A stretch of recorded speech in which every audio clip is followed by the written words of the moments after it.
Hæ, Guðrún Bergmann hér, velkomin í þáttinn til mín. Ég byrja alltaf á því sama, byrja þeim að smetla á like og subscribe ef þú ert að ána með það sem þú ert að hlusta á. En í dag er ég að tala við hennar Bryndísi Fjólu, áfram vinkonu mín og samstarfskona, sem stóð fyrir bænastund á Akureyri í framhaldi af viðtali sem ég var með við hann Jörund Guðmundsson. En faðir hans, Guðmundur Jörundsson, hafði gefið Akureyrarbæ styttu sem heitir Harpa bænarinnar og það var svona spurning hvort það ætti að færa hana. En þú stóðst fyrir þarna bænastund, Bryndís. Hvað gerðist á bænastundinni? Já, það gerðist það að við fengum svona allir sem mættu á bænastundina Já, fengu það á tilfinninguna að styttan ætti að vera þar sem hún er. hvar er hún núna? Hún er í, heitir þetta ekki Hamra, guð, ég man ekki hvað þetta ekki heitir. Við Þórunnarstræti. Já, við Þórunnarstræti, Já, Hamarskotstún.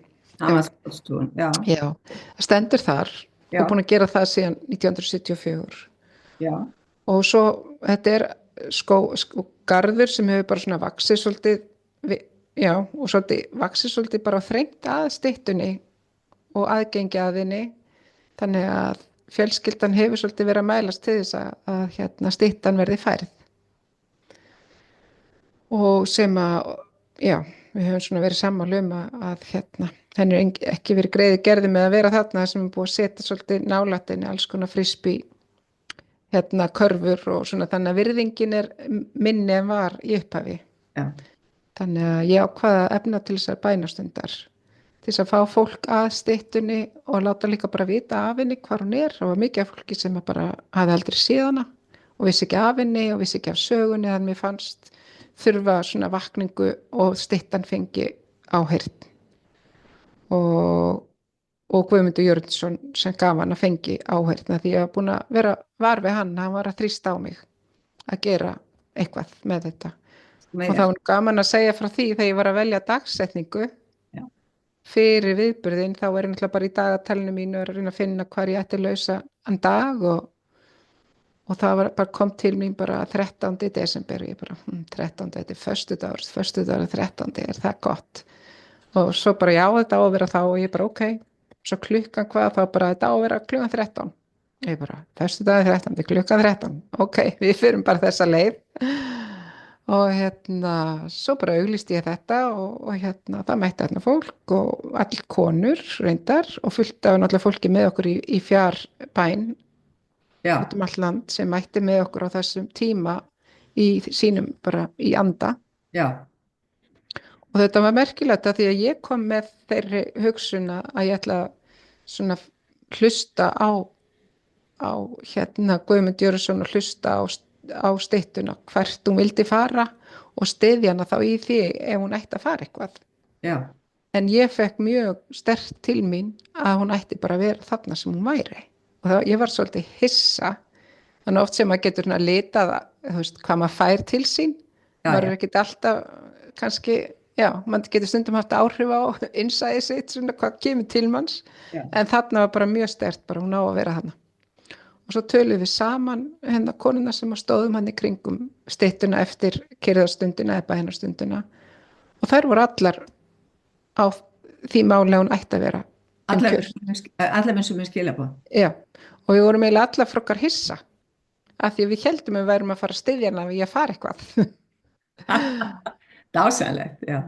Þannig að það var mjög gaman og svo lét ég bara þessi bóð ganga til hans Jörundar að þetta var það sem við hefum fengið bara þvert á okkar óskir að styttan ætti að vera kyrrt, þannig að við þyrftum bara biðla til bæjar yfirvalda að færa þessar frisbee-körfur og gera kannski svolítið fallegra og snirtilegri kringum styttuna. Já. Hún ætti virkilega rétt á því. Já, það er þetta einn bekkur við hana. Já. Og þá snýrðu baki í hana. Já. á meðan það væri þetta miklu skemmtilegra að bekkurinn væri fjær og mann geti snúið andliti að henni. Já, og í rauninni þarf maður eiginlega að vera í skjóli við styttuna því að frisbee-karfan er bara hana 2 metrum frá, þannig að ef einhver er að leika sér í frisbee þá áttu náttúrulega bara að vona að fá diskin í hausinn. Já, já. Þannig að það þurfti að færa körfun að þessu. Algjörlega, klárlega. Já. Er þetta komið í eitthvað ferli?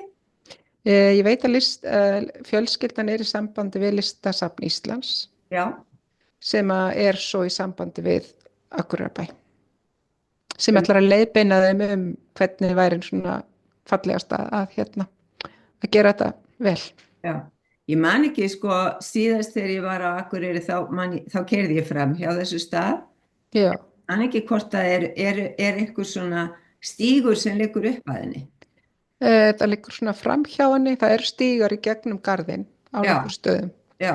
En styttan er svona á grænum svæði og í raun og veru er bara lítið mál að snirta eins gróðurinn í kring þannig að ljósi komi staðinni og og sjáist betur.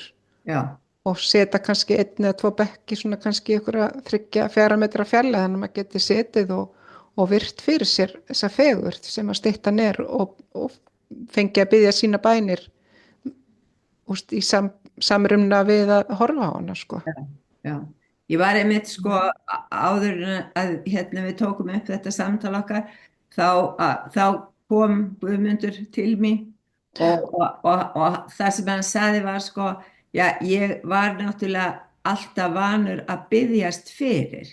Já. Og fólk þarf að læra aftur að biðjast fyrir. Af því að við fáum það sem við biðjum og sérstaklega ef það er fyrir okkar besta, hvað ég segja, er það besta fyrir okkur. Já. En Við ryðjum brautina sjálf svolítið með því að biðja. Já, við gerum það. Og samtidig 13 að því ég var að tala að ef ég hefði komið til mín dagsetningin og tíminn og ég hefði ekki hugmynd hverju þetta tengdist. Svo bara eftir á þá fekk ég að vita að þetta var afmælisdagurinn hans Guðmundar Jörundssonar. Já. Og happatalan hans er 13. Já. Þannig að 13. desember klukkan 13 hann gat ekki verið. Þetta var aftan. Já. Já. Aftan. Mér fannst einhvern veginn að það vantaði aðeins þessar upplýsingar þessa styttu. Já. Já, hún er mér finnst þú greinilega vera svona tákn til að minna okkur á bæði bænina, mátt bænarinnar og það að það er staður til að setjast niður á. Já. Engslu við náttúruna. Já, einmitt, klárlega.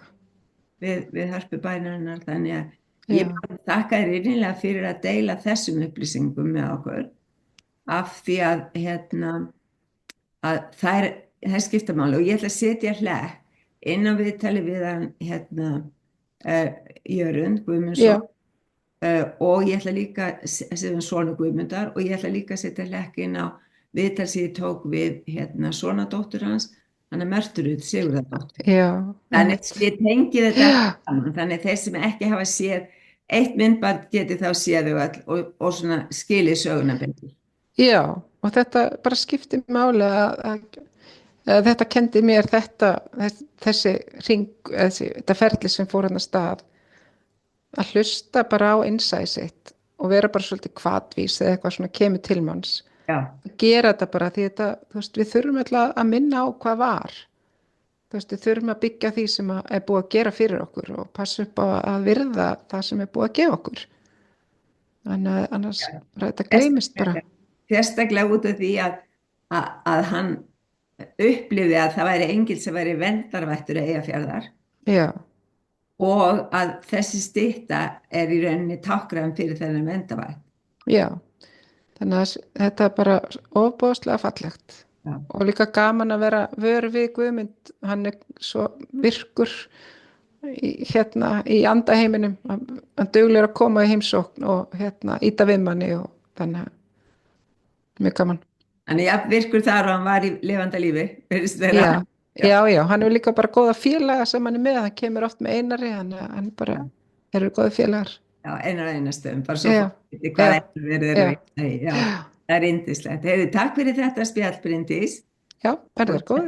Og þeir sem eru að horfa á þetta spjall okkar, þeir þurfa líka að kíkja á myndband sem kemur fljótlega inn á rásinni hjá mér, þar sem við tölum námskeið sem við með 14. til 16. mars. Já, já, Takk, takk. takk.